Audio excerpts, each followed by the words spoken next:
नमस्कार, मैं निभा मिश्रा आप लोग सभी का स्वागत करती हूँ अपने स्पोकन इंग्लिश क्लास में। Guys, today it is lesson 7। आज 7वां लेसन पढ़ेंगे हम लोग and you will learn use of pronoun.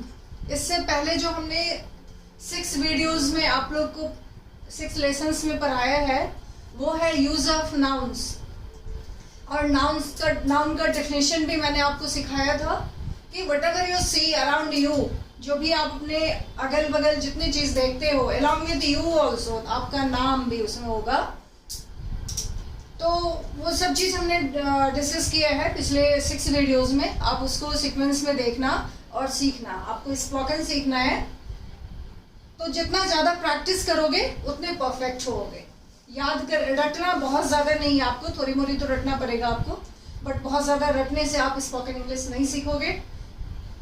ज्यादा से ज्यादा आपको प्रैक्टिस करना है। जितना प्रैक्टिस करोगे उतना ज्यादा अच्छा आएगा। और मैं आपको क्या क्या करना है, आपको लर्न करना है यानी सीखना है और उसको प्रैक्टिस करना है और बीच बीच में रिवाइज करते जाना है। गाइस, वन थिंग, आप लोग सभी वीडियोस को ज्यादा से ज्यादा सब वो करो, शेयर करो और चैनल को सब्सक्राइब मिले ज्यादा, तभी हमें भी मन लगेगा सभी को पढ़ाने में। और मैं उम्मीद करती हूँ कि आप लोग सभी को ही बहुत अच्छा सीखोगे। तो चलो शुरू करते हैं। Today the lesson is pronoun. Noun का यूज तो आपने सीखा, अब प्रोनाउन क्या होता है। First of all we will know what is pronoun, कि प्रोनाउन क्या है। तो pronouns are used in the place of noun. Hindi में इसको कहते हैं कि जिस शब्द का प्रयोग नाउन के बदले में किया जाए यानी संज्ञा के बदले में किया जाए उसको सर्वनाम हिंदी में कहते हैं और इंग्लिश में प्रोनाउन। तो वो प्रोनाउन कैसे नाउन के बदले यूज हुआ। जैसे आप अपना नाम लेते हो कि I am Sita, Gita, Mohan, Rohan, Sohan, whatever. तो हमेशा ये तो नहीं कहते हो कि Mohan is reading, Mohan is eating, Mohan is going, Mohan is dancing, Mohan is running, नहीं कहते हो। आप अपने नाम के बदले क्या यूज करते हो, आई।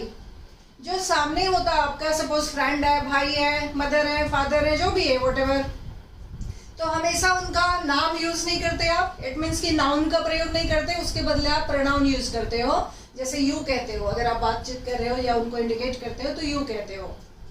इसी तरह से ही यू तुम हुआ। अब आई तो जानते ही हो, मैं, यू तुम लोग के लिए यूज किया जाता है। उसके बाद ही, सी, इट वह के लिए यूज होता है। ही पुरुष के लिए, सी और स्त्री के लिए।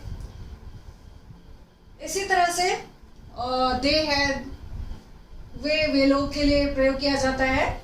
तो प्रोनाउन आप समझ गए होंगे कि ऐसा शब्द जो नाउन के बदले में प्रयोग किया जाए। जैसे आप अपने लिए आई शब्द आई यूज करते हो, नाम हर जगह अपना नाम यूज नहीं करके आई कहते हो, दूसरे का नाम नहीं यूज करके यू कहते हो, ही से इट कहते हो। और चीज के लिए इट का प्रयोग होता है। जैसे दिस इज अ टेबल, यह टेबल है और यह इसका पैर है, लेग है, तो क्या कहोगे, it is it's, this is it's leg, ये कह सकते हैं। तो सबसे पहले आपका क्या है, इट है। तो इट का मतलब क्या होता है, यह भी यूज किया जाता है वह के लिए, है ना। इट्स का प्रयोग होगा वह, यह दोनों के लिए प्रयोग होता है। इट्स होता है उसका, है ना। नॉन लिविंग के लिए बेसिकली ये यूज होता है इट्स। दे किसके लिए यूज होता है, वे हो या वे लोग हो, इसके लिए दे यूज होता है। आवर, माई मेरा होता है और आवर हम लोगों का, हम लोगों का। क्लियर बच्चों। योर तुम्हारा, या तुम लोगों का भी कहेंगे। योर का मीनिंग क्या होगा, तुम लोगों का भी, तुम लोगों का।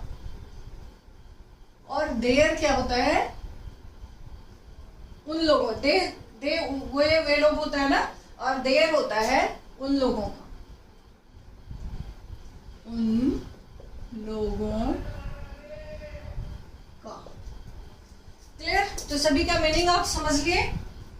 अब इसको यूज करते हैं। इट जो है मैस्कुलिन फेमिनिन आपने सीखा होगा। मैस्कुलिन होता है जिसको आप कहते हो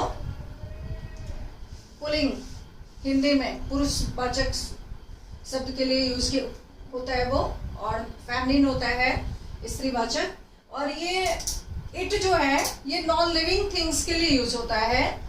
और छोटे बच्चे अगर हों जिनका आपको ये नहीं पता हो कि ये लड़का है कि लड़की है, तो उसके लिए भी इट का प्रयोग होता है। जैसे कुछ एग्जाम्पल हम लोग इट का यूज कर लें। जैसे कहोगे कि यह पंखा है, तो इसको क्या कह सकते हो आप? It is a fan. Clear? अब इट्स का यूज कैसे करोगे? जैसे यह गुड़िया है, वो खेलने वाली गुड़िया, तो इसको क्या लिखोगे? दिस इज अ डॉल, या it is a doll. It is a doll, है ना? अब अगर आपको लिखना हो कि यह है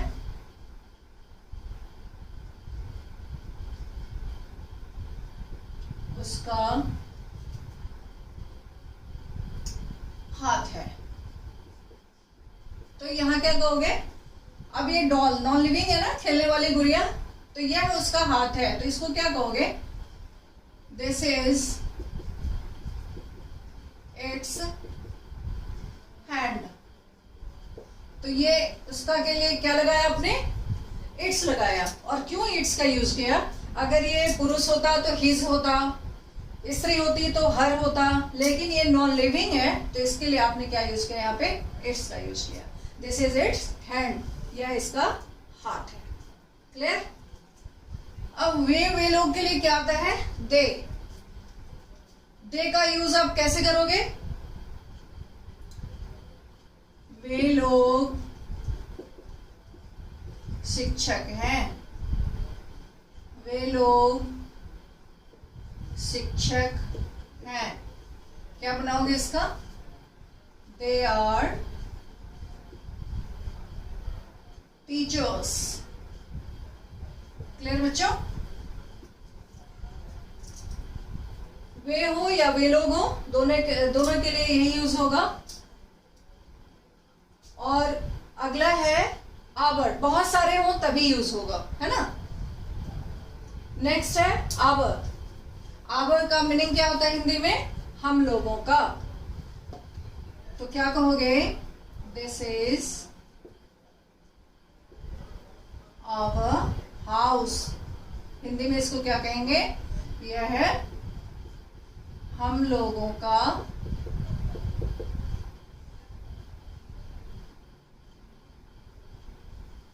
घर है। क्लियर बच्चों? अगला है योर। योर का मीनिंग क्या होता हिंदी में? योर का अर्थ क्या होता है हिंदी में? तुम्हारा। जैसे कहोगे कि यह तुम्हारा मोबाइल है, या यह तुम्हारा थैला है, यह तुम्हारा बैग है, तो क्या लिखोगे उसके लिए? यह तुम्हारा शर्ट है, लिखो शर्ट है। तो इसको इंग्लिश में क्या लिखोगे? ये ऊपर वाले का है, this is your shirt. Clear?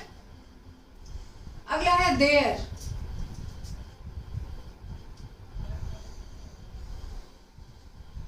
There का मीनिंग क्या होगा हिंदी में? उन लोगों का। ये देखो, ये योर का ही तुम्हारा और तुम लोगों का है, ये कंफ्यूजन नहीं रहे इधर। और देयर का मीनिंग होगा उन लोगों का। तो उन लोगों के लिए क्या यूज करोगे? जैसे कहोगे कि वे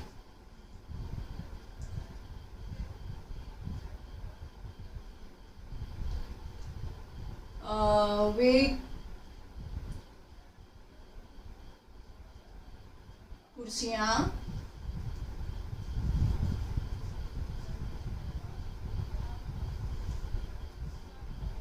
उन लोगों की है, उन लोगों की है। तो यहाँ क्या बनाया जाएगा, क्या लिखोगे उसको, दोज। वे को क्या लिखोगे यहाँ पे, दोज। याद रहे दीज और दोज के बाद हमेशा ही प्लूरल वर्ब भी आएगा और प्लूरल सब्जेक्ट्स आता है, नाउन हो या प्रोनाउन हो जो भी। जैसे कुर्सियां हैं तो those are, those chairs are theirs. Clear बच्चों, दो चेयर्स आर देयर्स, वे कुर्सियां उन लोगों की है। तो बच्चों आज आप लोगों ने सीखा है it, its, they, our, your, their का यूज। अब कुछ और प्रैक्टिस कर लो। और क्या करना है, आज आप जितनी भी प्रोनाउंस को जो सीखा आपने और जैसे यूज मैंने सिखाया आपको, और भी जितना ज्यादा आपको प्रोनाउंस समझ में आया हो और ज्यादा उसको ढूंढ के और सेंटेंसेस में यूज करो। जितना ज्यादा आप दिमाग को घुमाओगे बढ़ाओगे उतना ज्यादा परफेक्ट इंग्लिश बोलोगे। तो अब आपके प्रैक्टिस के लिए मैंने कुछ सेंटेंसेस यहाँ पे लिखा है, आप मेरे साथ ट्राई करो। जैसे यह मेरी घड़ी है, इसको क्या कहेंगे इंग्लिश में, क्या लिखोगे, इट इज माई वॉच। आज इट का प्रयोग किया आपने तो क्या लिखोगे, it is my watch. Clear. उसकी सुई 5 पर है। अब घड़ी के लिए कहा गया है तो उसकी के लिए उसकी के लिए क्या यूज करते हैं, नॉन लिविंग के लिए इट्स। हैंड, सुई को इंग्लिश में क्या कहेंगे, hand. Its hand is at 5। Clear. तो घड़ी नॉन लिविंग था तो उसके के लिए क्या यूज किया आपने, इट्स यूज किया। नेक्स्ट, बच्चा अपने माँ के लिए रो रहा है। तो बच्चा क्या है, सिंगुलर है, सॉरी मैस्कुलिन है, फेमिनिन है, यू डोंट नो। बच्चा है, चिल्ड्रन होता है तो इसमें जेंडर इसका न्यूट्रल बोला जाता है। इसको क्या लिखोगे, द चाइल्ड। एक ही बच्चा है, द चाइल्ड इज, रो रहा है, वेटिंग फॉर इट्स मदर। तो बच्चे के लिए आपने क्या प्रोनाउन यूज किया, इट्स यूज किया।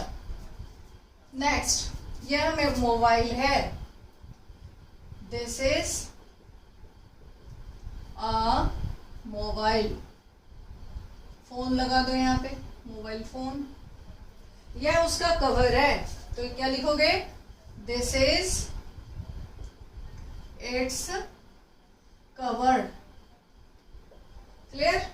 वे डॉक्टर हैं या वे लोग डॉक्टर हैं तो उसको इंग्लिश में क्या कहोगे, दे आर डॉक्टर्स। वे तुम्हारे भाई हैं, they are your brothers. Clear. यह हम लोगों का घर है, दिस इज, या इट इज भी लिख सकते थे, घर है तो it is our house, this is our house. Clear. वह तुम्हारी बहन है, she is your sister. Clear. Gita उन लोगों की बहन है, गीता इज देयर सिस्टर। बच्चों तो आज आप लोगों ने प्रोनाउंस सीखा और डिफरेंट प्रोनाउंस का हमने यूज सिखाया आपको। ज्यादा से ज्यादा सेंटेंसेस आप बनाना सीखो, प्रैक्टिस करो तो परफेक्ट होगे। स्पोकन इंग्लिश आएगा ही आएगा आपको। Thank you. आज के लिए इतना ही।